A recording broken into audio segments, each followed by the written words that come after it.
नमस्कार दोस्तों, आज हम संत तुकाराम जी महाराज की कथा सुनेंगे। संत तुकाराम महाराज जी की भगवान पांडुरंग के प्रति बड़ी भक्ति थी। उनका जन्म महाराष्ट्र के देहू गांव में हुआ था और वे सदैव वैकुंठ गए थे, अर्थात वो देह त्याग किए बिना अपने स्थूल देह के साथ भगवान श्री विष्णु जी के वैकुंठ धाम गए थे। उनके वैकुंठ गमन की तिथि तुकाराम बीज के नाम से जानी जाती है। आज हम उनके जीवन के प्रसंग सुनेंगे। संत तुकाराम महाराज जी का परंपरा से साहूकारी का व्यवसाय था। एक बार उनके गांव में सूखा पड़ गया था। तब लोगों की दीन स्थिति देखकर उन्होंने अपने घर का सारा धन गांव के लोगों में बांट दिया। कर्ज के बदले में लिए गए लोगों की भूमि के कागज और उनके पास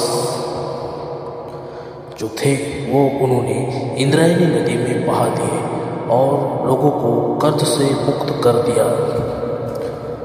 लोगों के धन बांटने के बाद वे विरक्त हो गए। उनकी घर तथा संपत्ति में से रुचि पूर्णतः नष्ट हो गई। संत तुकाराम जी महाराज के गुरु थे सदगुरु बाबा जी चैतन्य। एक दिन उन्होंने तुकाराम महाराज जी को स्वप्न में दृष्टांत देकर गुरु मंत्र दिया। पांडुरंग के प्रति असीम भक्ति के कारण उनकी वृत्ति विठ्ठल चरणों में स्थिर होने लगी। आगे मोक्ष प्राप्ति की तीव्र उत्कंठा के कारण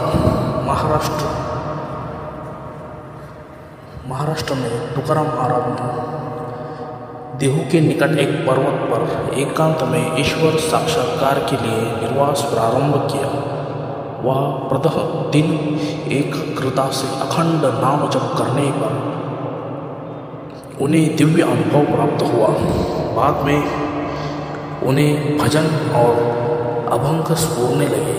उनका एक बाल मित्र उनके बताए प्रवचन अभंग लिखकर रखता था।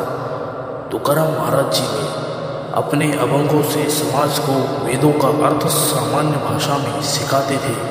यह बात बाजू के वाघोली गांव में रामेश्वर भट्ट नामक एक व्यक्ति को चुभ रही थी। तुकाराम जी महाराज जी की बढ़ती प्रसिद्धि से वह क्रोधित था, इसलिए उसने संत तुकाराम जी के अभंग की गाथा इंद्रायणी नदी में डुबा दी। इससे तुकाराम महाराज जी को अत्यंत दुख हुआ।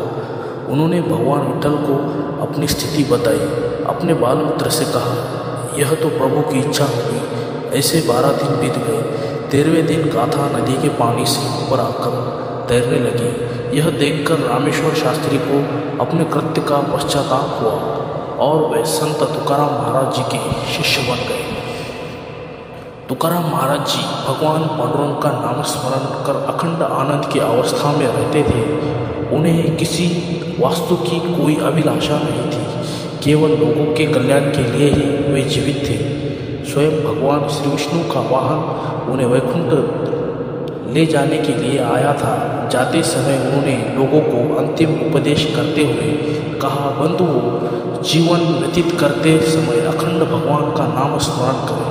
अखंड नाम जाप करना यह भगवान तक जाने का केवल एक अत्यंत सुलभ मार्ग है। यह मैंने स्वयं अनुभव किया है। नाम जप करने से भगवान के प्रति श्रद्धा बढ़ती है और मन भी शुद्ध होता है। तभी श्री विष्णु जी का गरुड़ वाहन उन्हें लेने के लिए आता दिखाई दिया। भगवान श्री विष्णु जी के अत्यंत सुंदर रूप का वर्णन करते हुए और उपस्थित लोगों को प्रणाम करते हुए तुकाराम महाराज जी भगवान के वैकुंठ धाम गए। वह दिन था फाल्गुन कृष्ण पक्ष द्वितीया। भक्ति सिखाने वाला संत तुकाराम महाराज जी के चरणों में हम सभी कोटि कोटि वंदन करते हैं।